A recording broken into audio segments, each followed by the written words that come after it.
आधुनिक मनुष्य प्राइमेट से संबंधित एक वानर समान मानव मात्र है। हम अन्य वानरों के साथ लगभग 6 या 7 मिलियन वर्ष पहले चिंपैंजी से अलग हो गए थे। उसके बाद ही प्रजातियों के विभिन्न सीधे चलने वाले वानर विकसित हुए। हमारे सही सीधे चलने वाले सभी प्रजातियों को होमोनिड कहा जाता है। हम इंसान खुद को होमो सेपियंस कहते हैं। होमो इरेक्टस हमारे ही वंश का एक साथी सदस्य है।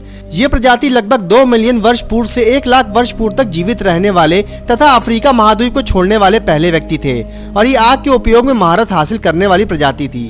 हम होमो इरेक्टस के विभिन्न रूपों पर एक नजर डालें तो कहा जाता है कि होमो इरेक्टस होमो सेपियंस से विकसित नहीं हुआ था, बल्कि होमो परिवार वृक्ष के भीतर वो प्रजाति जो संभवतः होमो इरेक्टस के प्रत्यक्ष वंशज थी, जिसने अलग अलग होमो निएंडरथैलेंसिस और होमो सेपियंस को जन्म दिया था। होमो इरेक्टस प्लास्टोसीन युग के दौरान रहते थे, जिसे अक्सर हिमयुग कहा जाता है। ये युग लगभग 25 लाख से 30,000 वर्ष पूर्व तक रहा है। होमो इरेक्टस की सबसे प्रारंभिक उपस्थिति लगभग 2 मिलियन वर्ष पहले तक की मानी जाती है और ऐसा माना जाता है कि ये 2 मिलियन से 1 लाख वर्ष पूर्व तक जीवित रहे थे। समय की ये सीमा के अंतर्गत होमो इरेक्टस को सभी मानव प्रजातियों में सबसे लंबे समय तक जीवित रहने वाली प्रजाति बनाती है। होमो इरेक्टस सबसे पुराना मानव पूर्वज है, जिसके शरीर का आकार आधुनिक मानव जैसा है, जिसमें घर की लंबाई की तुलना में लंबे पैर और छोटी भुजाएं शामिल हैं। होमो इरेक्टस के शरीर का आकार 4 फीट 9 इंच से लेकर 6 फीट 1 इंच और वजन 88 से 150 पाउंड था।